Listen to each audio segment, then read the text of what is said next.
Hello students, पिछली class के अंदर हमने एपिथेलियम टॉपिक कंप्लीट कर लिया एनिमल टिश्यूज़ का। आज की क्लास में हम बाकी बचे हुए animal tissues, connective tissue, muscular tissue, neural tissue, ये जो 3 बचे हैं इनको कवर करेंगे। और एनिमल टिश्यू जो कि बहुत ही इंपॉर्टेंट और सॉलिड टॉपिक माना जाता है इस चैप्टर का, वो कवर हो जाएगा हमारा। ठीक है, तो सबसे पहले हम जिस टिश्यू से स्टार्ट करने जा रहे हैं उसका नाम है बेटा कनेक्टिव टिश्यू। तो कनेक्टिव टिश्यू से हम स्टार्ट करने जा रहे हैं। अगर कनेक्टिव टिश्यू की हम बात करें तो कनेक्टिव टिश्यू एक ऐसा टिश्यू है जो आपकी बॉडी का मोस्ट अबेंडेंट टिश्यू है।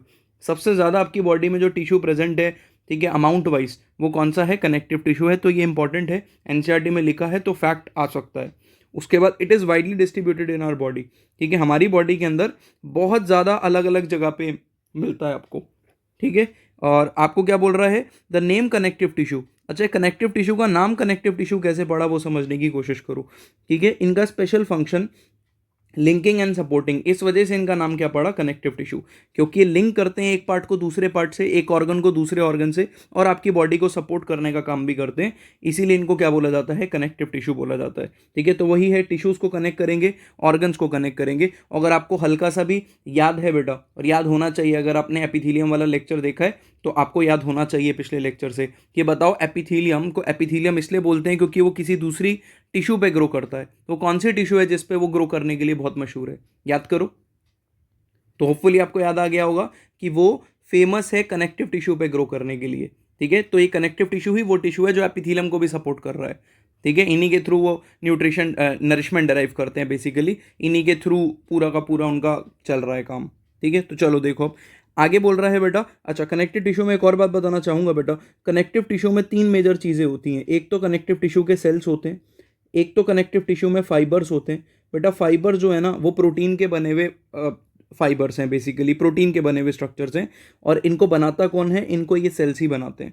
ठीक है, तो सेल्स ने ही क्या बनाया? सेल्स ने ही फाइबर बनाए। और तीसरी चीज़ प्रेजेंट होती है मैट्रिक्स। मैट्रिक्स को बेटा ग्राउंड सब्सटेंस भी बोला जाता है। और जिन बच्चों ने मेरे से एनाटॉमी पढ़ी है प्लांट्स की, वो ये बात याद रख रहे, उनको ये बात याद आ रही होगी, ग्राउंड सब्सटेंस मतलब जो भरा हुआ है। सो बेसिकली क्या होगा? बेसिकली एक मैट्रिक्स होगा, इस मैट्रिक्स में फाइबर्स प्रेजेंट होंगे, और ये फाइबर्स बनाने वाले सेल्स प्रेजेंट होंगे। 3 चीज़ें प्रेजेंट होगी। मैं एक ही जनरलाइज चीज़ बता रहा हूँ आपको।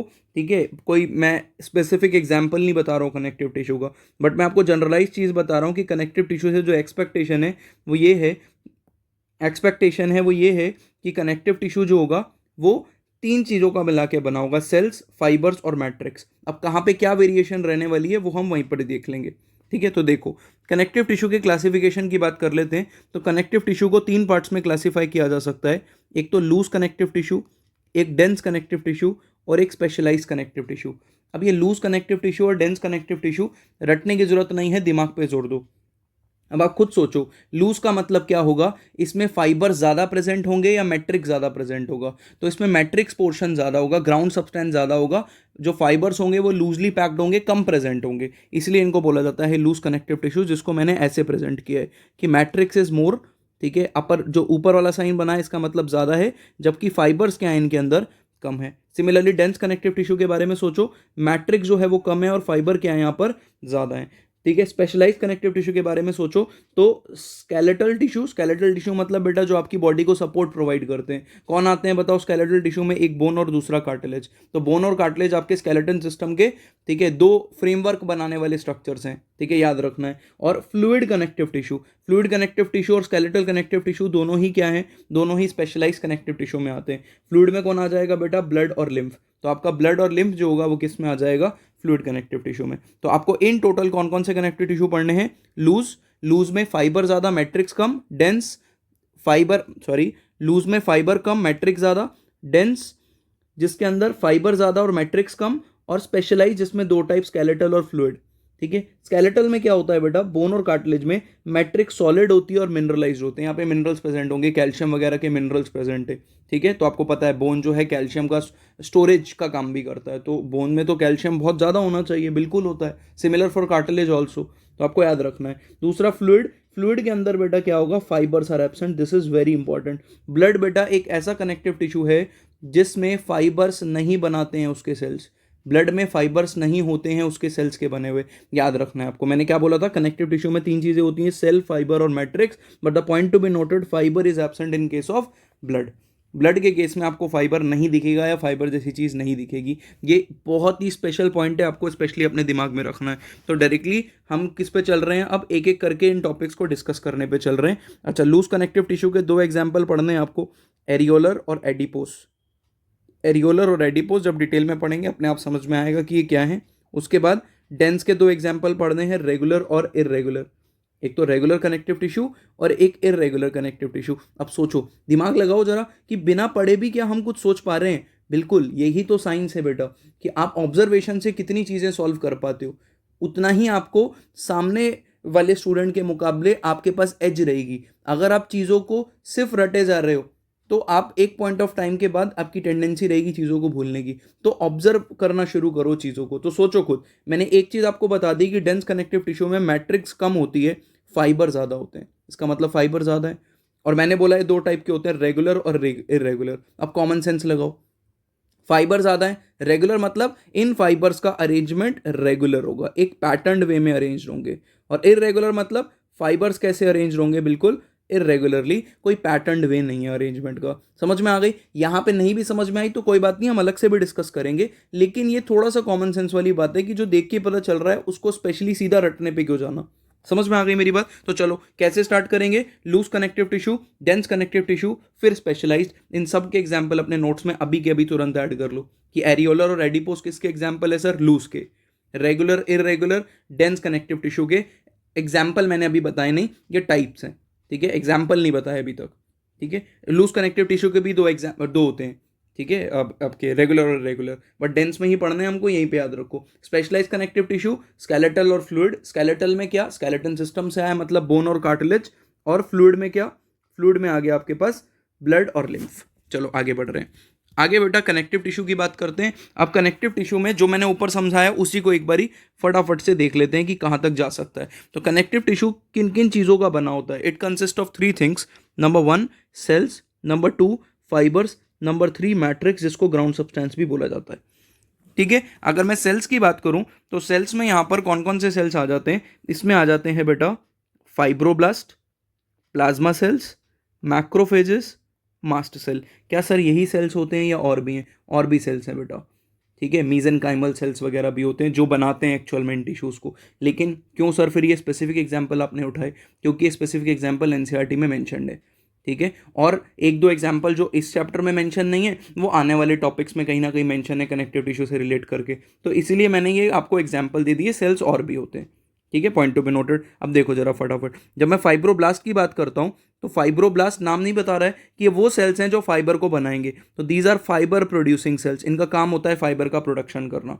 तो यही वो सेल्स हैं जो फाइबर बनाएंगे बेटा, ठीक है। तो इन्हीं सेल्स ने क्या बनाया है, फाइबर, ठीक है। इन्हीं के मतलब जो सेल्स प्रेजेंट है उन्हीं में से एक टाइप ने। दूसरा बेटा प्लाज्मा सेल्स। प्लाज्मा सेल्स बेटा इम्यूनिटी में हेल्प करता है एंटीबॉडी प्रोड्यूस करके। तो ये एंटीबॉडी प्रोड्यूस करेंगे जो इन्फेक्शन से फाइट करने में हेल्प करता है। आपके कनेक्टिव टिश्यू में ऑब्वियसली बात है इम्यूनिटी होनी चाहिए। आपका ब्लड जो है बहुत इंपॉर्टेंट रोल प्ले करता है इम्यूनिटी में। लिम्फ, लिम्फ इतना इंपॉर्टेंट रोल प्ले करता है। इनफैक्ट आपके जितने कनेक्टिव टिश्यू हैं उनके पास अपनी खुद की इम्यूनिटी है, ठीक है। सेल्स हैं अपने इम्यून सेल्स जो कि लड़ते हैं, ठीक है, इन्फेक्शन से किसी भी। Next is macrophages. मैक्रोफेजेस बेटा अमीबा शेप के सेल्स होते हैं, इनके पास किडनी शेप का न्यूक्लियस होता है। बहुत ज़्यादा डिटेल में जाऊंगा नहीं, लेकिन ये भी इन्फेक्शन से फाइट करने में हेल्प करते हैं। कैसे? ये इन्फेक्शन को बिल्कुल फैगोसाइटोसिस से निपटाएंगे। फैगोसाइटोसिस कभी आपने अमीबा को खाते हुए देखा है? ठीक है, बिल्कुल वैसे ही क्या करेंगे, सेल के अंदर इन्फेक्शन को ले लेंगे और अंदर ही निपटा देंगे इन्फेक्शन को। मतलब इधर इट इज़ बैक्टीरिया और इधर it is any other type of pathogen जो आपको बीमार करना चाह रहा है, ठीक है। कोई भी ऐसा एजेंट जो आपकी बॉडी में घुस के आपको बीमार करे उसको हम पैथोजन बोलते हैं। तो पैथोजन को मारने के लिए बेटा मैक्रोफेजेस प्रेजेंट है यहाँ पर। और तीसरा मास्ट सेल। बेटा जो मास्ट सेल्स होते हैं ये भी इम्यून रिस्पॉन्स में हेल्प करते हैं, ठीक है। ये ऐसे केमिकल्स रिलीज करते हैं जिनसे इन्फ्लेमेशन होती है, रेडनेस आ जाती है, ठीक है, जिसकी वजह से क्या होगा, आपकी बॉडी में रिस्पॉन्स क्रिएट होते हैं, इन्फ्लेमेटरी रिस्पॉन्सेज जिनको हम कहते हैं, ठीक है। नहीं समझ में आया तो कोई बात नहीं, इसको हम आगे वैसे भी पढ़ेंगे मास्ट सेल को, बट याद रखना है कि इम्यून रिस्पॉन्स क्रिएट करने में मास्ट सेल हेल्प करते हैं, ठीक है। एनसीईआरटी में इतना भी बहुत ज़्यादा मेंशन नहीं है, मैंने फिर भी चीज़ें आपको यहाँ पर अरेंज कर दी। चलो अब देखते हैं बेटा फाइबर्स के बारे में। तो फाइबर्स आपको दो टाइप के पढ़ने हैं, एक तो है कोलेजन और एक है इलास्टिन। अब देखो फिर से कॉमन सेंस वाली बात आ गई। अगर मैं आपसे क्वेश्चन पूछूं इन दोनों में से क्या लग रहा है कौन से वाला फ्लेक्सिबल होगा, इलास्टिक, कौन सा वाला थोड़ा सा इलास्टिक है, तो इलास्टिन नाम से पता चल रहा है इलास्टिक, और कौन सा हार्ड होगा, कोलेजन। तो देखो एक चीज़ तो पहले ही रट गई, कोलेजन जो है बेटा वो हार्ड होता है और इलास्टिन इलास्टिक और फ्लेक्सिबल होता है। सिंपल, जो चीज़ रटने की जरूरत ही नहीं पड़ी, बस सॉल्व होते ही हो गई कि दो टाइप के, एक्चुअल में एक और टाइप का फाइबर दिखता है लेकिन वो हमको डिटेल में पढ़ना नहीं है। इनमें से मोस्ट अबेंडेंट जो हो गया, ठीक है, मोस्ट अबेंडेंट, इनफैक्ट कोलेजन जो है बेटा वो प्रोटीन है, इस प्रोटीन के बने हुए फाइबर हैं। तो याद रखना ये जितने भी फाइबर हैं ये किस चीज़ के बने हुए हैं, दीज आर प्रोटीनेशियस।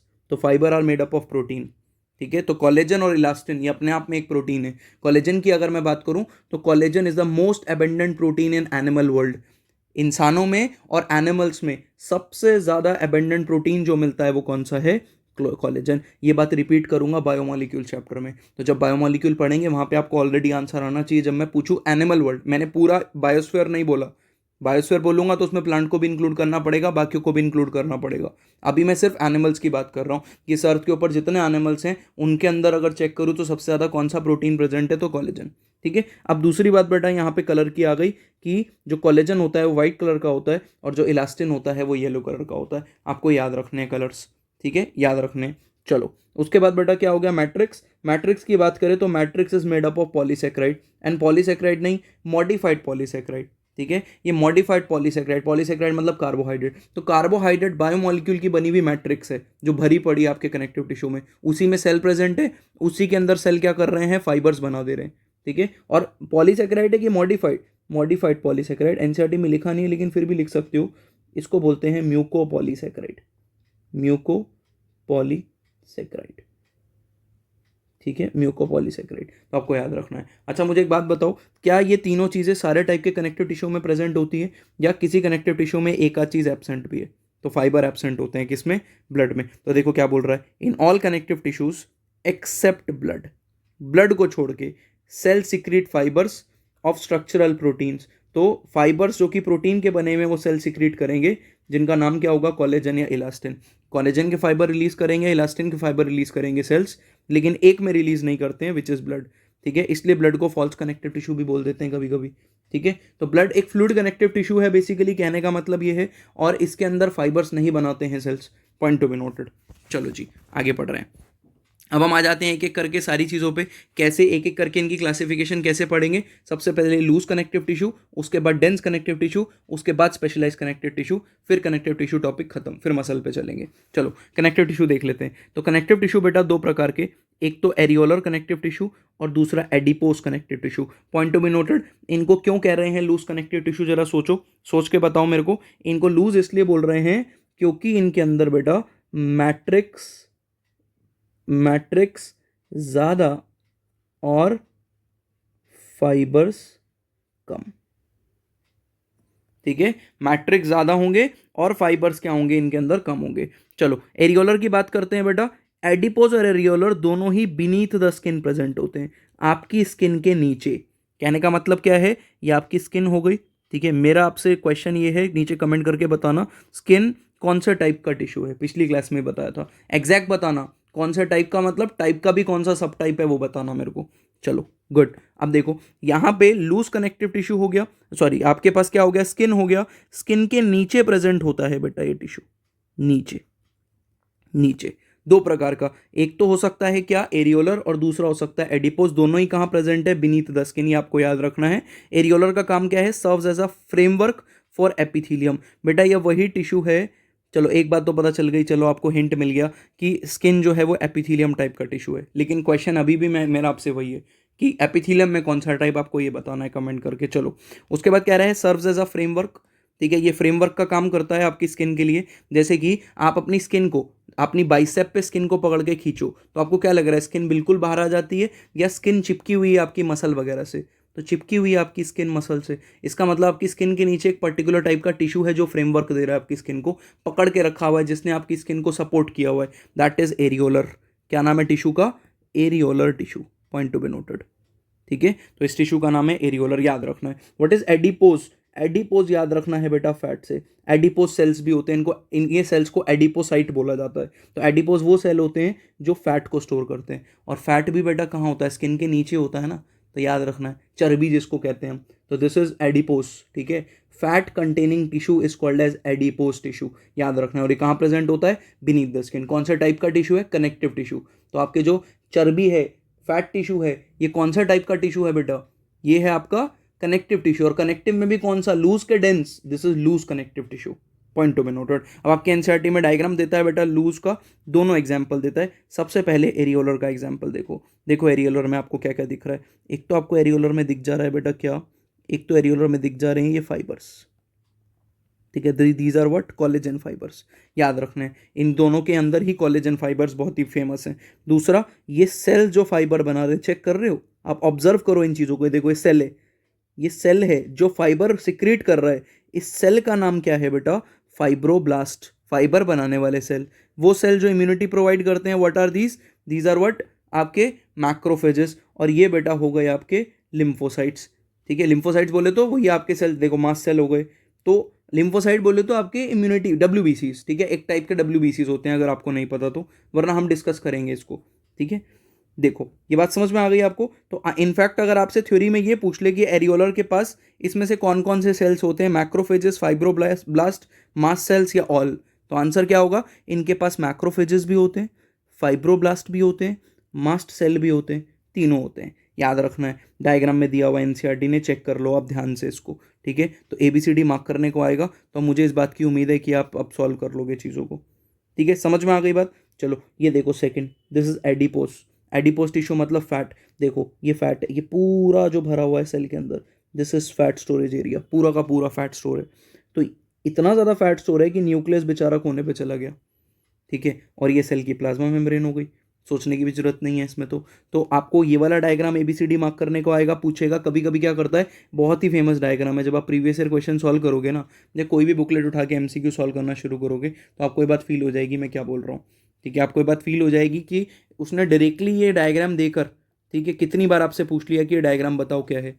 तो आपसे ये पूछता है जनरली कि लूज कनेक्टिव टिश्यू है कि डेंस कनेक्टिव टिश्यू, तो यू शुड नो कि ये कौन सा टाइप का कनेक्टिव टिश्यू है।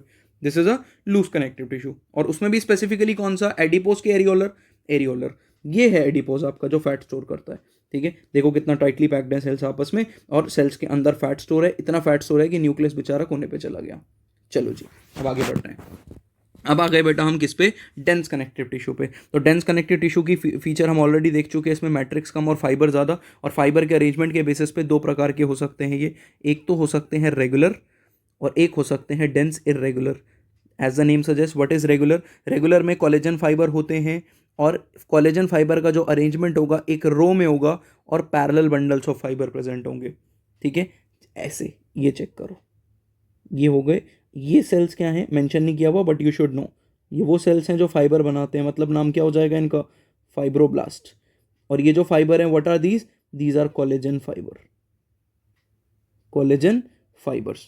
और ये कैसे अरेंज्ड है चेक करो, देखकर बता पा रहे हो क्या कैसे अरेंज्ड है?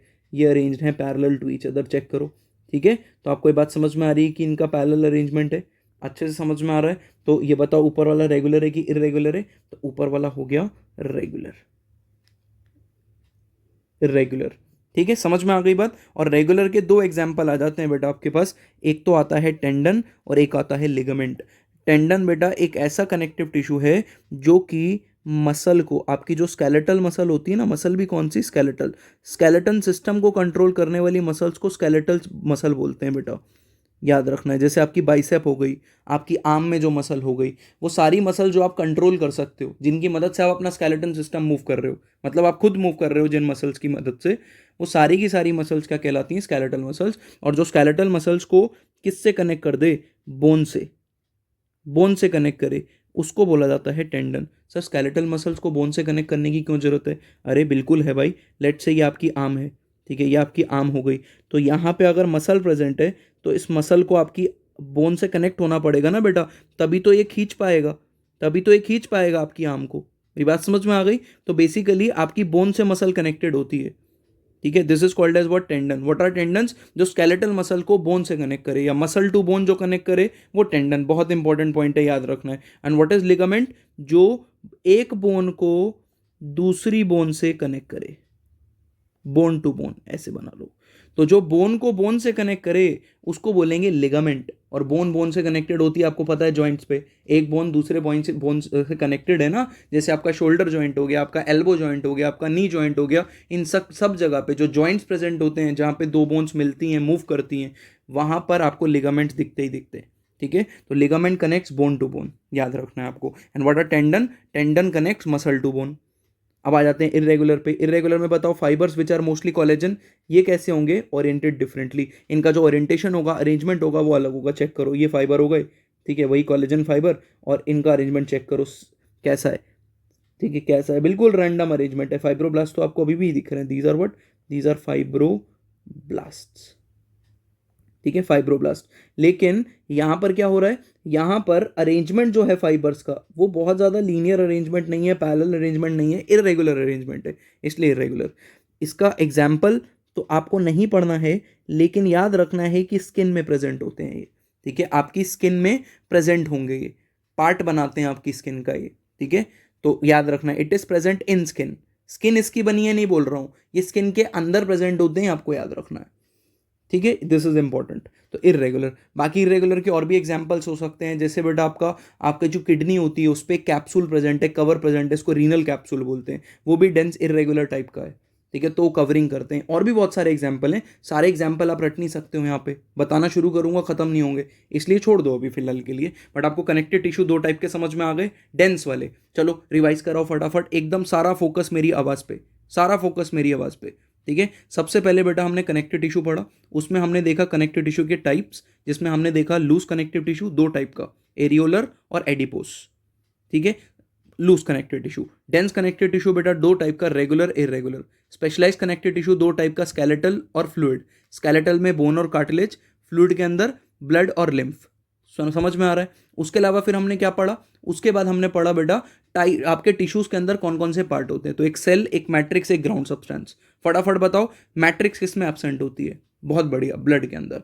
उसके बाद हमने लूज कंप्लीट किया, डायग्राम देखा, डेंस कंप्लीट किया, डायग्राम देखा। अब बताओ क्या पढ़ना चाहिए? अब पढ़ना चाहिए स्पेशलाइज कनेक्टिव टिश्यू। देखो, स्पेशलाइज कनेक्टिव टिश्यू की जब बात करते हैं तो इसके अंदर दो टाइप आते हैं, एक तो स्केलेटल, दूसरा फ्लूइड। ऑलरेडी पता है हमको। ठीक है, स्केलेटल कनेक्टिव टिश्यू की खास बात यह है कि इसकी जो मैट्रिक्स होती है वो सॉलिड होती है। ठीक है, जैसे बोन देख लो, बोन में फ्लूइड तो नहीं होता ना, सेमी फ्लूइड होता है, कैसा होता है? सॉलिड होता है वो। ठीक है, और मिनरलाइज, मिनरल प्रेजेंट होते हैं। जबकि फ्लूइड की बात करेंगे तो फाइबर एब्सेंट होते हैं, इसलिए बहुत ही फ्लूइड होते हैं। तो ब्लड और लिम्फ, कार्टिलेज और बोन, ये पढ़ेंगे अब हम। स्केलेटल में कौन आ जाएगा? Bone and cartilage. और फ्लूइड में कौन सा आ जाएगा? Blood and lymph. तो एक एक करके चारों खत्म करते हैं जल्दी से। ठीक है, चारों बेसिकली बहुत डिटेल में पढ़ने नहीं है, क्योंकि इनके लिए अलग अलग चैप्टर हैं। ठीक है, चलो कार्टिलेज पे आ जाते हैं बेटा सबसे पहले। तो जब हम कार्टिलेज की बात करते हैं तो मुझे रिवाइज कराओ बातों को। ठीक है, तो मुझे रिवाइज कराओ जल्दी से। जब हम कार्टिलेज की बात करते हैं तो कार्टिलेज आपका कौन सा टाइप का कनेक्टिव टिश्यू है? तो कार्टिलेज आपका स्पेशलाइज कनेक्टिव टिश्यू है। स्पेशलाइज कनेक्टिव टिश्यू अभी ऊपर लिखा है, स्पेशलाइज कनेक्टिव टिश्यू है। ठीक है, दूसरी बात, ये कौन सा टाइप का है? ये फ्लूइड है या स्केलेटल है? तो ये स्केलेटल है। ठीक है, मतलब आपके स्केलेटन सिस्टम को सपोर्ट करने में मदद करता है। कार्टिलेज होता क्या, मैं आपको आइडिया देता हूँ, जरा समझना। ठीक है, बट अपनी नोज का टिप टच करो। ठीक है, अपनी नोज का टिप टच करो। तो आप चेक करो, अपनी नोज का टिप को टच करके मूव करो, क्या ये मूव कर रहा है?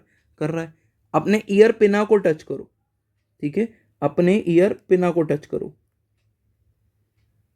ईयर पिना को टच करो। तो आपको ये बात फील होगी कि आपका ईयर पिना भी मूव कर रहा है।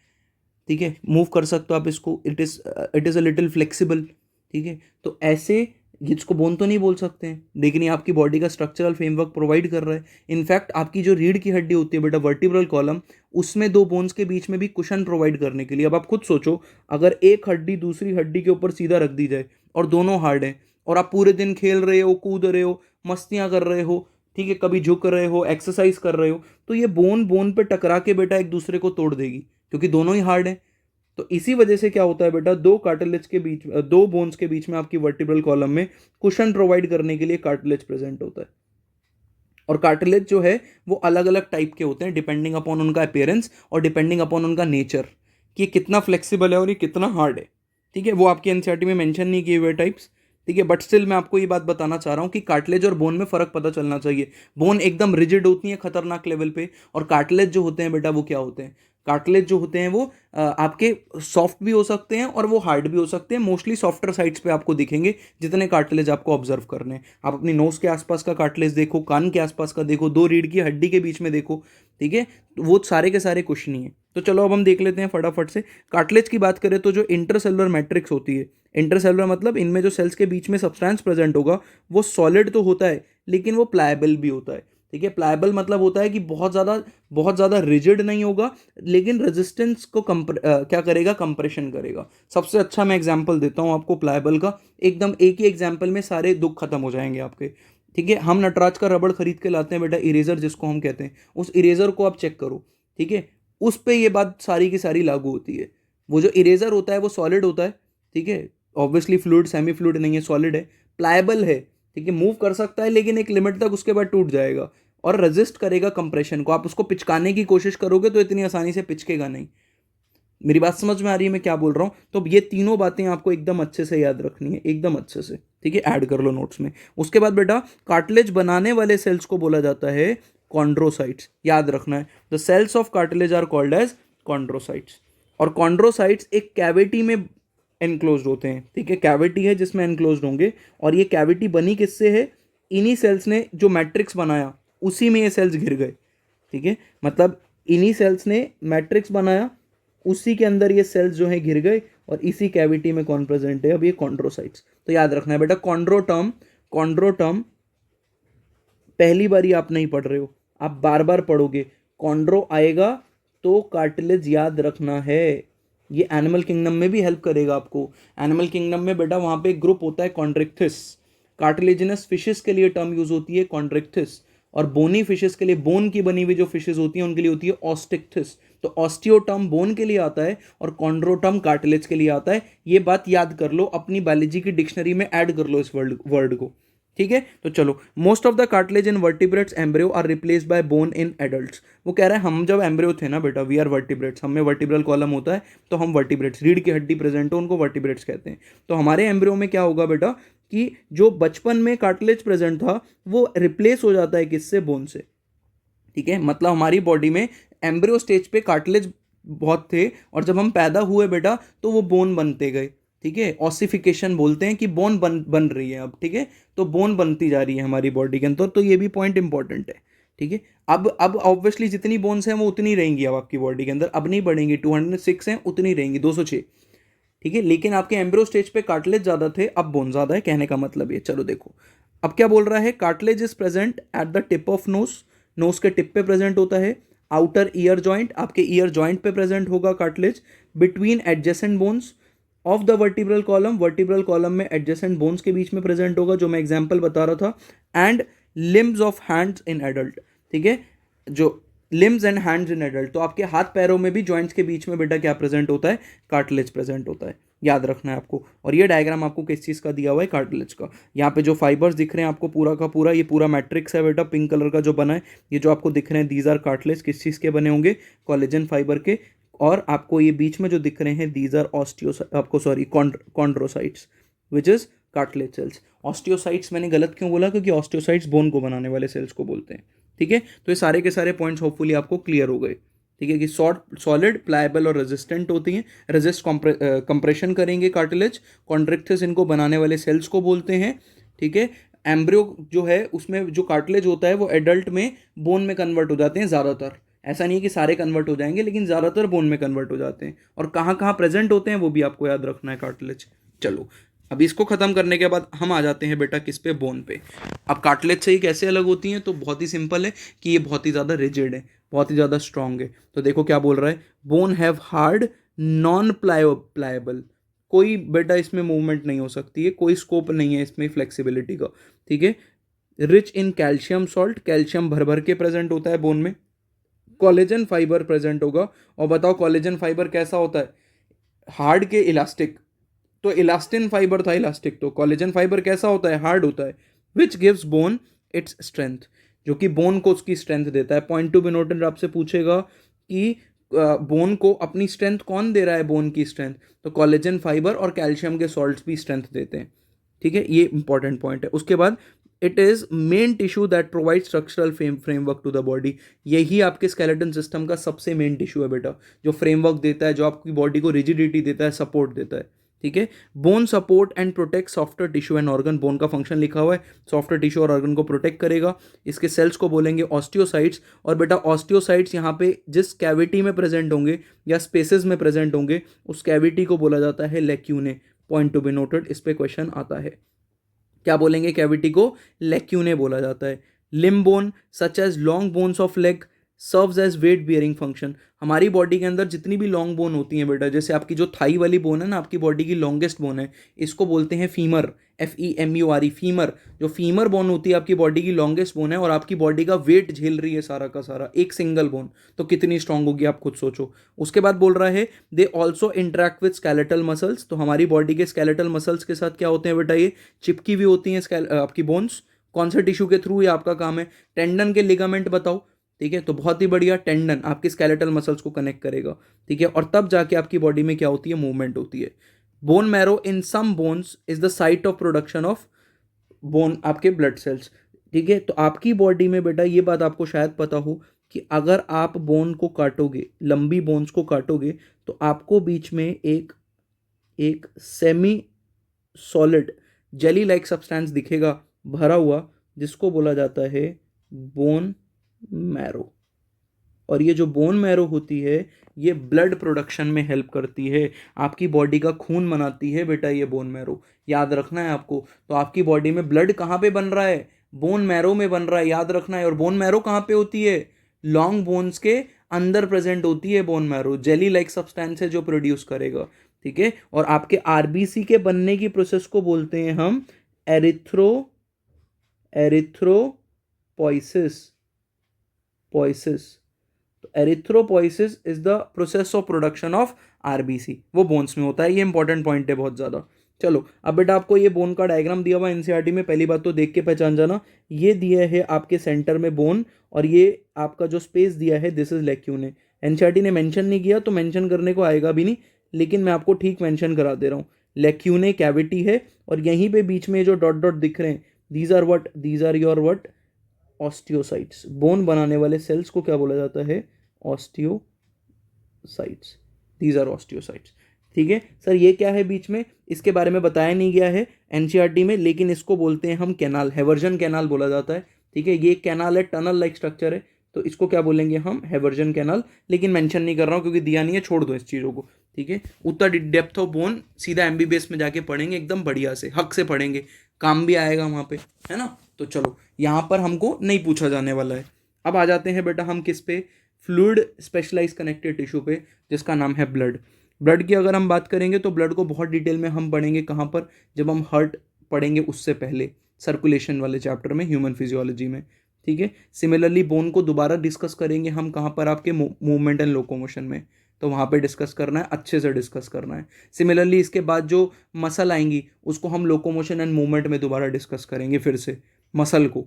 तो ये सब चीज़ें रिपीट होने वाली, इसलिए यहाँ पे ज़्यादा नहीं पढ़ना है। तो जो चीज़ यहाँ पर जितनी है उसको यहीं पर ख़त्म करो, वरना तो शुरू करेंगे तो ख़त्म ही नहीं होएगा।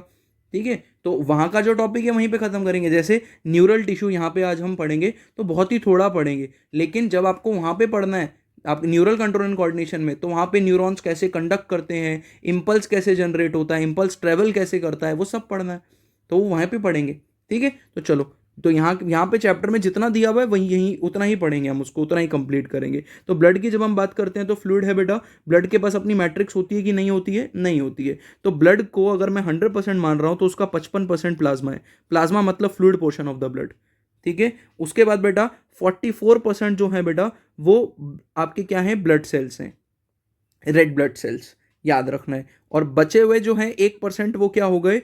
वाइट ब्लड सेल्स और प्लेटलेट्स हो गया, प्लेटलेट्स हो गए। प्लेटलेट्स कुछ ऐसे दिखते हैं बेटा, वाइट ब्लड सेल्स ऐसे हैं, चेक करो इनका जो न्यूक्लियस है, बहुत ही स्पेसिफिक शेप्स होती हैं वाइट ब्लड सेल्स के न्यूक्लियस की। और उसके बाद बेटा आरबीसी, आरबीसी जो होते हैं वो के बाय कॉनकेव शेप के होते हैं, इधर भी कॉनकेव बनता है, इधर भी कॉनकेव बनता है, याद रखना है। तो आरबीसी, तो ये परसेंटेज लिख सकते हो आप। बाकी प्लाज्मा जो फ्लूइड है उसमें क्या क्या प्रेजेंट होता है? वाटर तो होगा ही फ्लूइड है, तो आयंस होंगे, प्रोटीन्स, न्यूट्रिएंट्स, वेस्ट मटेरियल होगा, गैसेस, क्योंकि आपके ब्लड का मेजर फंक्शन होता है चीज़ों को ट्रांसपोर्ट करना। ठीक है, एक जगह से दूसरी जगह पे ट्रांसपोर्ट करना, हार्मोन्स ट्रांसपोर्ट करना, केमिकल्स ट्रांसपोर्ट करना, गैसेस ट्रांसपोर्ट करना, वेस्ट, ठीक है, आयंस, ये सारी चीज़ें ट्रांसपोर्ट करना, सर्कुलेशन, तभी तो सर्कुलेशन में ब्लड को पढ़ेंगे। तो transportation of substances are the major function of your blood. लेकिन is it the only function of your blood? Answer is no. Blood के और भी बहुत सारे फंक्शन होते हैं, जिनमें से बहुत इंपॉर्टेंट फंक्शन ये है कि ये ट्रांसपोर्टेशन करता है चीज़ों का, ठीक है। और ब्लड को पंप कौन कर रहा है आपकी बॉडी में? हार्ट पंप कर रहा है। समझ में आ गई? आपने इतना समझ लिया, बहुत बढ़िया। ब्लड के बारे में इतना ही पढ़ना है इस चैप्टर में। लेकिन क्या पूरा इतना ही पढ़ना है पूरी 11th में? Answer is no. सर्कुलेशन से पहले एकदम डिटेल में पढ़ेंगे। प्रोटीन भी तो कौन सा टाइप के प्रोटीन? तो ग्लोबुलिन, एल्ब्यूमिन, नहीं ग्लोबिन, एल्ब्यूमिन, ठीक है। और आपके कौन से आपके फाइब्रोब्लास्ट, कौन कौन से मतलब आपके प्रोटीन्स प्रेजेंट होंगे? Fibrinogen, I am sorry. तो ये कौन से प्रोटीन्स हैं, तो वो सबको एकदम डिटेल में पढ़ना है हमको। चलो, उसके बाद बेटा हमको क्या पढ़ना है? मसल। अब हम आ जाते हैं बेटा एकदम अपने तीसरे कनेक्टिव टिश्यू की तरफ। तो किसी भी वक्त आपको कंफ्यूज नहीं होना है, किसी भी वक्त। पिछली क्लास में एपिथेलियम खत्म किया, सबसे बड़ा था। अब आज की क्लास में जो सेकंड सबसे बड़ा था कनेक्टिव टिश्यू, वो भी खत्म कर लिया है। अब दो छोटे छोटे बचे हुए हैं, मस्कुलर टिश्यू और कौन सा आपका, और आपका फाइनल बचा है न्यूरल टिश्यू। अच्छा, पहले तो ये बताओ कि मस्कुलर टिश्यू कैसा होता है ओरिजिन में? तो मस्कुलर टिश्यू होता है आपका mesodermal, mesodermal. Similarly connective tissue भी कैसा था? Mesodermal in origin. Muscular tissue में मेजरली हम किसके बारे में पढ़ेंगे? मसल के बारे में। फंक्शन क्या है मस्कुलर टिश्यू का? लोकोमोशन। वो पिछली क्लास में लिखवा चुका हूं सब कुछ, इसलिए नहीं लिखवा रहा हूं दोबारा। अब देखो, each muscle is made up of long cylindrical fibre arrange in a parallel array. जब भी आप किसी मसल को ऑब्जर्व करोगे तो आपको पता चलेगा कि लेट्स से एक मसल है, तो आपको पता चलेगा कि इसके अंदर लंबे लंबे फाइबर्स पैरेलली एक दूसरे से अरेंज्ड हैं। फाइबर लाइक स्ट्रक्चर, यही मसल के सेल्स होते हैं। तो मसल के जो सेल्स होते हैं ना बेटा, वो फाइबर जैसे होते हैं एक्चुअल में, ठीक है। और इन फाइबर्स में भी छोटे छोटे क्या होते हैं? फाइब्रिल्स प्रेजेंट होते हैं। तो फाइबर के अंदर फाइब्रिल्स प्रेजेंट है। तो दीज आर फाइबर्स, मसल के सेल्स। इन सेल्स को जब आप जूम करोगे तो आपको पता चलेगा इसमें भी पतले पतले प्रोटीन के फाइब्रिल्स प्रेजेंट है, ठीक है। प्रोटीन के बने हुए फाइब्रिल्स प्रेजेंट है, और इन फाइब्रिल्स को कहा जाता है मायोफाइब्रिल। बेटा मायो जो टर्म यूज होती है, एक और टर्म अपनी डिक्शनरी में ऐड कर लो। मायो जो टर्म यूज होती है वो होती है मसल के लिए। मसल के लिए मायो टर्म यूज होगी, ठीक है। Muscle fibre contract, muscle fibre contract करेंगे इन रिस्पॉन्स टू स्टिमुलस। मतलब मसल को एक्टिवेट करके आप क्या करवा सकते हो बेटा? श्रिंक करवा सकते हो, श्रिंक, ठीक है, जिसको हम बोलते हैं शॉर्टनिंग। तो मसल हमेशा क्या करती है? श्रिंक करती है। और जब आप उसको एक्टिवेशन देना बंद कर दोगे, एक्टिवेट करना बंद कर दोगे, तो वो अपने आप रिलैक्स हो जाएगी। जस्ट लाइक आपने एक रबड़ बैंड को खींचा, उसके बाद खींचने में तो आपको उसको एक्टिवेट करना पड़ा, लेकिन जब आप रबड़ बैंड को छोड़ोगे तो वो अपने साइज में वापस आ जाएगा। ऐसे ही कुछ किसके साथ हो रहा है? आपकी मसल के साथ। कि मसल कॉन्ट्रैक्ट तो कराने की जरूरत पड़ेगी आपको, लेकिन आप जैसे ही स्टिमुलस को रोकोगे, स्टिमुलेशन मतलब एक्टिवेशन को रोकोगे, वैसे ही क्या हो जाएगा आपका? ये वापस से नॉर्मल शेप में आ जाएगा, ठीक है। तो दोबारा समझना इंपॉर्टेंट, कि मसल फाइबर को कॉन्ट्रैक्ट कराया जा सकता है कि रिलैक्स कराया जा सकता है? कॉन्ट्रैक्ट करा सकते हो आप एक्टिवेट करके।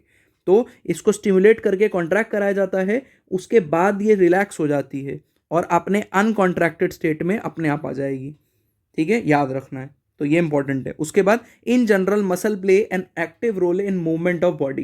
तो ये तो हमको पता ही है कि हम जो मूव कर रहे हैं, हमारी बॉडी में जो मूवमेंट हो रही है, जो लोकोमोशन हो रही है, ठीक है, उसमें मसल कितना इंपॉर्टेंट रोल प्ले कर रहा है। मसल कनेक्टेड होती है बोन से, किस चीज़ से? By connective tissue called as tendon.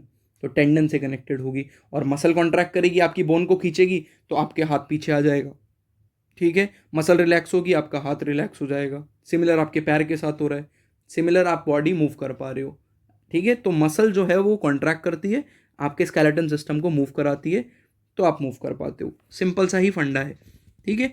अब हम आ जाते हैं बेटा किस टॉपिक पे? अब बहुत बड़ा टॉपिक एक स्लाइड में कैसे खत्म किया जाता है वो देखो। अब हम आ गए बेटा टाइप्स ऑफ मसल पे। टाइप्स ऑफ मसल पे एकदम ध्यान सुनना। तो टाइप्स ऑफ मसल आपको तीन प्रकार की पढ़नी है, एक स्ट्रेटेड, एक नॉन स्ट्रेटेड और एक कार्डियक। कार्डियक तो एकदम ही अनोखी है बेटा। एकदम अनोखी क्यों है? क्योंकि ये मसल आपकी बॉडी में एक ऑर्गन को छोड़ के और कहीं नहीं मिलेगी। और कार्डियक आप सुनते ही आप पहचान गए होंगे कि बॉडी में कौन से पार्ट के लिए कार्डियो टर्म या कार्डियक यूज होता है? तो हार्ट के लिए। कार्डियक मसल सिर्फ और सिर्फ हार्ट में मिलती है, स्पेसिफिकली हार्ट में बस, इसके अलावा कहीं नहीं, ठीक है, याद रखना है। तो जब हम स्ट्रेटेड मसल की बात करते हैं, striated, what is the meaning of striated? तो बेटा जब आप इन मसल को माइक्रोस्कोप में ऑब्जर्व करते हो तो आपको पता चलता है इन मसल के ऊपर आपको ब्लैक और वाइट कलर के क्या दिखते हैं बेटा, बैंड। जैसे ये फाइबर हो गया, तो आपको इसके ऊपर क्या दिखते हैं, black dark and light band दिखते हैं, light dark, light dark, light dark. ठीक है, तो लाइट और डार्क बैंड दिखेंगे आपको। इन बैंड्स को स्ट्रेशंस बोला जाता है। क्या बोलते हैं इन बैंड्स को? स्ट्रेशंस, याद रखना है आपको।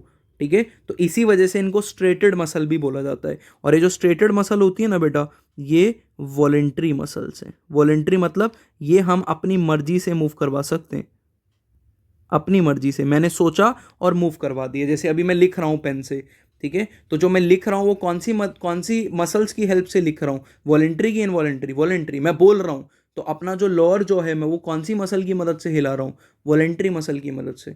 तो मैं जितनी अपनी मर्जी से कर सकता हूँ चीज़ें, वो क्या कहलाती हैं? वॉलेंट्री। तो बताओ, जितनी स्केलेटल मसल्स होंगी आपके स्केलेटन सिस्टम से कनेक्टेड है, जिनकी वजह से आप मूव कर रहे हो, वो वॉलेंट्री होंगी कि इनवॉलेंट्री? वॉलेंट्री होंगी। इसलिए स्ट्रेटेड मसल्स को स्केलेटल मसल्स भी बोला जाता है। क्या बोलते हैं इन्हीं मसल्स को हम? Skeletal muscles. ठीक है, तो फटाफट से चलो स्ट्रेटेड मसल्स के बारे में पढ़ लेते हैं। They are voluntary in nature, voluntary होते हैं नेचर में। ये वाला डायग्राम स्किप करके आप एनसीईआरटी वाला देखना, सिर्फ है सेम, कोई फर्क नहीं है। मैं एनसीईआरटी वाला पढ़ाऊंगा क्योंकि कभी भी नीट में एमसीक्यू में आ जाएगा क्वेश्चन, तो एनसीईआरटी वाले ही डायग्राम दिए जाते हैं। तो चलो, they are voluntary in nature, voluntary होते हैं, हम अपनी मर्जी से मूव कर सकते हैं।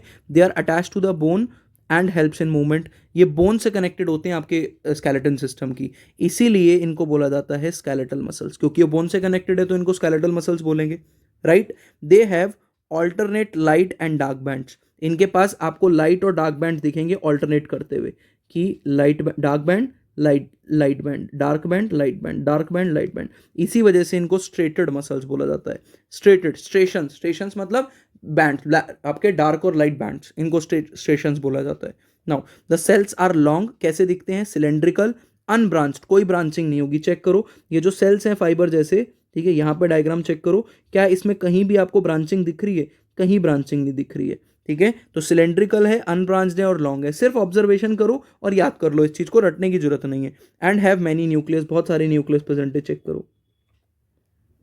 ठीक है, so it has many nucleus, right. Now they are present in inner limb, कहाँ कहाँ प्रेजेंट होंगे? Hand, eyelid. भाई एग्जाम्पल देना शुरू करो, खत्म ही नहीं होंगे, इतनी जगह प्रेजेंट है ये मसल। लेकिन आप चेक करो, क्या जितनी भी एग्जाम्पल दिए हैं वो सारे वॉलेंट्री हैं कि इनवॉलेंट्री हैं? वॉलेंट्री है। इनर लिम्ब की बात कर लो, पैर की बात कर लो आप, ठीक है, हैंड की बात कर लो, अपने हाथों की, आईलिड्स की बात कर लो, ये सब वॉलेंट्री हैं बेटा। ठीक है, तो अब देखो नेक्स्ट, नेक्स्ट हो गया आपका नॉन स्टेटेड मसल्स। तो नॉन स्टेटेड स्टेटेड के ऑपोजिट है। ठीक है, तो इतनी बातें समझ में आ गई। ऑपोजिट बोल दिया, आधी बात खत्म हो जानी चाहिए आपके लिए। कैसे? देखो, वो वॉलेंट्री थी, ये कैसी हैं? इनवॉलेंट्री हैं। ठीक है, वो क्या कर रही थी आपके? वो आपके वॉलेंट्री एक्शंस स्केलेटल मसल से, बोन से कनेक्टेड थी, आपके स्केलेटन सिस्टम को मूव कराती थी। लेकिन ये क्या करती हैं? ये आपके एलिमेंट्री कैनाल, इंटरनल ऑर्गन्स को क्या करती हैं? कनेक्ट करती हैं। तो क्या आप इंटरनल ऑर्गन्स को कंट्रोल कर पाते हो? क्या सोचो, नहीं कनेक्ट कंट्रोल कर पाते हो। क्या आप अपने पेट को कंट्रोल कर पा रहे हो कि वो कब पेरिस्टॉल्सिस करे, कब मूव करे? नहीं कर पा रहे हो। एलिमेंट्री कैनाल को कंट्रोल कर पाते हो आप? नहीं कर पाते हो। इंटरनल ऑर्गन्स को नहीं कर पाते हो कंट्रोल। यूट्रस में जो फीमेल में कॉन्ट्रैक्शन होता है वो उसको कंट्रोल कर पाते हैं? बिल्कुल नहीं कर पाती हैं। इसका मतलब जो भी इंटरनल ऑर्गन्स होते हैं, जिनको विसरल ऑर्गन्स बोला जाता है, उनको नॉन स्टेटेड मसल्स कनेक्टेड होती हैं। इसलिए इन मसल्स को विसरल, इंटरनल ऑर्गन से कनेक्टेड मसल्स भी बोला जाता है, विसरल मसल्स। तो non striated muscles are also called as visceral muscles. और इन पे कोई भी डार्क और लाइट बैंड नहीं होता है, कोई स्ट्रेशंस नहीं होती है, इसलिए इनको स्मूथ मसल बोला जाता है। दिखने में एकदम स्मूथ होती हैं। ठीक है, they do not have a band, so unstriated. Unstriated या स्मूथ होंगी क्योंकि बैंड नहीं दिखते इन पे डार्क और लाइट। तो वही बोला, इसके जस्ट ऑपोजिट दिख रहा है मेरे को। तो ये वॉलेंट्री है, ये इनवॉलेंट्री है। उसके बाद द सेल्स आर लॉन्ग, इसमें जो सेल्स होते हैं वो लॉन्ग होते हैं, पॉइंटेड होते हैं बेटा। ऐसे सेल्स को फ्यूजी फॉर्म बोला जाता है। आप में से जिसने मुझसे एनाटमी पढ़ी है उनको फ्यूजी फॉर्म पता है। दोनों एंड से जब टेपरिंग हो तो ऐसे स्ट्रक्चर को फ्यूजी फॉर्म बोलते हैं। तो इसमें देखो, एक एक सेल अलग अलग है एक दूसरे से, अनब्रांच्ड है, स्मूथ है। एक किसी भी सेल के ऊपर आपको डार्क और लाइट बैंड नहीं दिखेंगे, चेक कर लो। और यूनी न्यूक्लिएटेड है, हर एक सेल के पास सिर्फ एक एक न्यूक्लियस है, चेक करो। ठीक है, दिख रहा है। और ये स्मूथ मसल फाइबर है, पहचान जाना बेटा, दिस इज स्मूथ मसल। ठीक है। और ये कहाँ पे प्रेजेंट होंगे, ये उस हर जगह पे प्रेजेंट होंगे जो आप कंट्रोल नहीं कर सकते हो, जैसे कि आइरिस ऑफ आई, अपनी आंखों की आइरिस को कंट्रोल नहीं कर सकते हो कब छोटा और कब बड़ा हो, ठीक है। और आपके ब्रोंकाई नहीं कंट्रोल कर पा रहे हो आप अंदर, यूट्रस फीमेल के अंदर नहीं कंट्रोल हो पाता है। समझ में आ गई मेरी बात। And what is cardiac muscle, तो वो तो आपको ऑलरेडी पता है। वॉलेंट्री होंगी कि इनवॉलेंट्री, इनवॉलेंट्री होंगी ना। अगर मैं आपको बोलूँ मरने की एक्टिंग करो, तो सांस रोक के मरने की एक्टिंग करोगे कि दिल रोक के, सांस रोक के कर सकते हो, दिल थोड़ी रोक पाओगे, ठीक है। तो वो एक्टिंग एक्टिंग ही मानी जाएगी, ठीक है। दिल रुक गया तो वो एक्टिंग नहीं, वो सच है, इतनी ट्रू एक्टिंग नहीं करनी है। तो वो क्या बोल रहा है कि they are involuntary in nature, involuntary होती है कार्डियक मसल, मैं अपनी मर्जी से कंट्रोल नहीं कर सकता हूँ। और कार्डियक मसल सिर्फ और सिर्फ हार्ट में प्रेजेंट होंगी, they are present in heart, सिर्फ हार्ट में होती हैं, they are called cardiac muscle. उसके बाद कह रहा है स्ट्रेशंस प्रेजेंट होती हैं कार्डियक मसल पे। बहुत ही important question, MCQs entrance point of view से पूछता है कि कार्डियक मसल कैसी हैं। तो सीधा डायग्राम देखते हैं ना सर, सीधा डायग्राम देखते हैं, आपको समझ में आ जाएगा। तो चेक करो, पहली बात तो आपको यहाँ पर जंक्शंस दिख रहे हैं, चेक करो, ये डार्क डार्क बैंड्स आपको पीछे वाले, ये देखो ये, these are called as junction. इन जंक्शन को बोला जाता है इंटरकैलेटेड डिस्क। क्या बोलते हैं इसको, इंटर, CALATED, इंटरकैलेटेड डिस्क। इस जंक्शन का काम क्या है मैं बताता हूँ बेटा, एक कम्युनिकेशन जंक्शन है। कम्युनिकेशन जंक्शन मतलब मैंने हार्ट पे इस जगह पे एक्टिवेशन दिया, एनर्जी दिया, हल्का सा इलेक्ट्रिक सिग्नल दे दिया न्यूरॉन ने, तो ये इलेक्ट्रिक सिग्नल इस इंटरकलेक्टेड डिस्क के थ्रू तुरंत सारे के सारे फाइबर्स में फैल जाएगा चारों तरफ। इसका मतलब आपने एक मसल को एक्टिवेट, एक फाइबर को एक्टिवेट किया, एक सेल को, ये एक्टिवेशन पूरे मसल में फैल जाएगा तुरंत से। समझ में आ रही है बात। तो यहाँ पे भी जो फाइबर हैं, जो सेल्स हैं, वो सिलेंड्रिकल हैं। चेक करना सच सच बोल रहा हूँ कि झूठ बोल रहा हूँ। इनमें बीच के में क्या प्रेजेंट है, आपके जंक्शंस प्रेजेंट है, जिसको इंटरकलेक्टेड डिस्क बोलते हैं। दूसरा, ये आपके न्यूक्लिएटेड, मल्टी न्यूक्लिएटेड हो सकते हैं। चेक करो, ये एक मसल है, ब्रांचिंग दिख रही है इसमें, एक न्यूक्लियस, दो न्यूक्लियस, तीन न्यूक्लियस, तो मल्टी न्यूक्लिएटेड हो सकते हैं ये बिल्कुल। इन पे डार्क और लाइट कलर के मुझे बैंड्स दिख रहे हैं, मतलब स्टेटेड है कि नॉन स्टेटेड है। तो ये कैसे हो गए, स्टेटेड हो गए। समझ में आ रही है मेरी बात। तो stations are present, very important, ठीक है। न्यूक्लियस दिखेगा, जंक्शन दिखेंगे जिसको इंटरकैलेटेड डिस्क बोलते हैं, तो ये सारी चीज़ें दिखेंगी, ठीक है। तो दे आर स्टेटेड मसल्स, लेकिन इनवॉलेंट्री होती हैं। तो आपसे पूछे स्टेटेड और इनवॉलेंट्री मसल्स का एग्जांपल दो, तो कार्डियक पे टिक करके आगे बढ़ जाना, क्योंकि जो स्टेटेड मसल्स होती हैं जो हमने शुरू में पढ़ी थी, तो स्ट्रेशंस वाली मसल्स तो इनवॉलेंट्री होती है, लेकिन कार्डियक मसल्स में स्ट्रेशंस होते हैं, लेकिन आपकी कैसी हैं, इनवॉलेंट्री है। स्टेटेड मसल्स वॉलेंट्री होती है, आई एम सॉरी, जो स्टेटेड मसल्स होती हैं वो कैसी होती हैं, वॉलेंट्री, ठीक है। कार्डियक मसल इनवॉलेंट्री है। आगे देखो क्या बोल रहा है, the cells are long, cells कैसे होते हैं बेटा, लंबे होते हैं। चेक करो, चेक करते रहो, डायग्राम देखते रहो, मैं जो बोल रहा हूँ। ब्रांच्ड होते हैं, बिल्कुल ब्रांच दिख रहे हैं सर, मुझे तो ब्रांचिंग दिख रही है यहाँ पर, ठीक है, चेक करो। उसके बाद कैसे हैं, न्यूक्लियाई प्रेजेंट होते हैं, बहुत सारे न्यूक्लियाई होते हैं, ठीक है। तो ये भी मल्टी न्यूक्लिएटेड और ये भी मल्टी न्यूक्लिएटेड, ए और सी तीनों मल्टी न्यूक्लिएटेड, सिर्फ बी यूनी न्यूक्लिएटेड है। They are present in heart, और सिर्फ हार्ट में प्रेजेंट होते हैं, अगर मैं एग्जाम्पल की बात करूँ, ठीक है। तो इसी के साथ बेटा ये पूरा का पूरा चार्ट बना लेना, ठीक है। डायग्राम एनसीईआरटी में दिया हुआ है, तो वहीं पे एनसीईआरटी में मेंशन कर लेना। नई वाली में नहीं मिलेगा, पुरानी वाली में देख लेना। अगर आपके पास नई वाली एनसीईआरटी है, पुरानी वाली नहीं है, तो जाके गूगल से डाउनलोड कर लो, आपको मिल जाएगी, ठीक है। टेंशन की बात नहीं है, वरना मुझे बता देना, मैं इंतजाम करवा दूंगा आप लोगों के लिए, कोई टेंशन नहीं है उस चीज़ का। तो चलो नेक्स्ट और लास्ट सबसे टिश्यू हमको जो पढ़ना है वो है न्यूरल टिश्यू। बहुत डिटेल में नहीं पढ़ना है, क्यों, क्योंकि इसके लिए अलग से चैप्टर बनाया गया आपकी एनसीईआरटी में, वहीं पढ़ेंगे, जहाँ का काम है वहीं पर अच्छा लगता है, ठीक है, वहीं पर पढ़ेंगे, ठीक है। तो चलो, न्यूरल टिश्यू की जब हम बात करते हैं बेटा, तो इसका जो किंग सेल है, मैं नहीं बोल रहा हूँ ओनली सेल, जो मेजर सेल है दैट इज न्यूरॉन। तो न्यूरॉन, और न्यूरॉन बचपन से पढ़ते हैं, जिसमें न्यूरॉन में क्या होगा, एक सेल बॉडी होगी, छोटी छोटी ब्रांचेस को डेंड्राइट बोलेंगे, बड़ी ब्रांच को हम बोलते हैं एक्सॉन, और फिर आ जाती है बेटा नर्व एंडिंग, और ये हो गया न्यूक्लियस, ठीक है। और इसके ऊपर माइलिन शीट वगैरह प्रेजेंट होती है, उस डिटेल में मैं जाऊंगा नहीं, टेंथ वाली, लेकिन आपको ये चीज़ मेरे को आती है, मुझे इस बात का भरोसा है, क्योंकि बेसिक है और बचपन से पढ़ते आ रहे हैं ये चीज़, ठीक है। तो चलो इसलिए फटाफट रीड करते हैं। चलो, neural tissue exert the great control over the body. तो कंट्रोल एंड कोऑर्डिनेशन में पढ़ा था हमने, तो कंट्रोल एंड कोऑर्डिनेशन में न्यूरल टिश्यू का बहुत ज़्यादा इंपॉर्टेंट रोल है, ठीक है। हमारी बॉडी की रिस्पॉन्सिवनेस यही कंट्रोल करते हैं, कि हम रिस्पॉन्ड कैसे करेंगे चीज़ों को, तो यही कंट्रोल करेगा। हमारा पूरा nervous system is made up of neural tissue.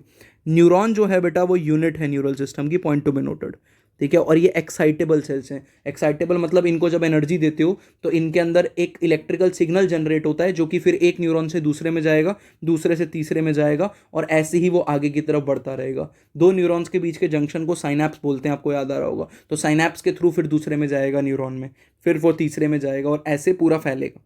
ठीक है, तो चलो, लेकिन क्या न्यूरॉन इकलौते सेल हैं? Answer is no. बहुत सारे सेल्स होते हैं न्यूरॉन के अलावा भी। ठीक है, एक सेल का नाम जो कि आपको याद रखना चाहिए, न्यूरोग्लिया। नाम से पता चल रहा है, ग्लिया मतलब ग्लू। तो ये वो सेल्स हैं जो कि न्यूरॉन्स को आपस में चिपका के रखेंगे, कनेक्शन बिठाते हैं दो न्यूरॉन्स के बीच का। तो बेसिकली न्यूरॉन्स को चिपकाने वाले सेल्स का नाम है न्यूरोग्लिया। पहली बार पढ़ रहे हो सकते हो आप, बट याद रख लेना इसको।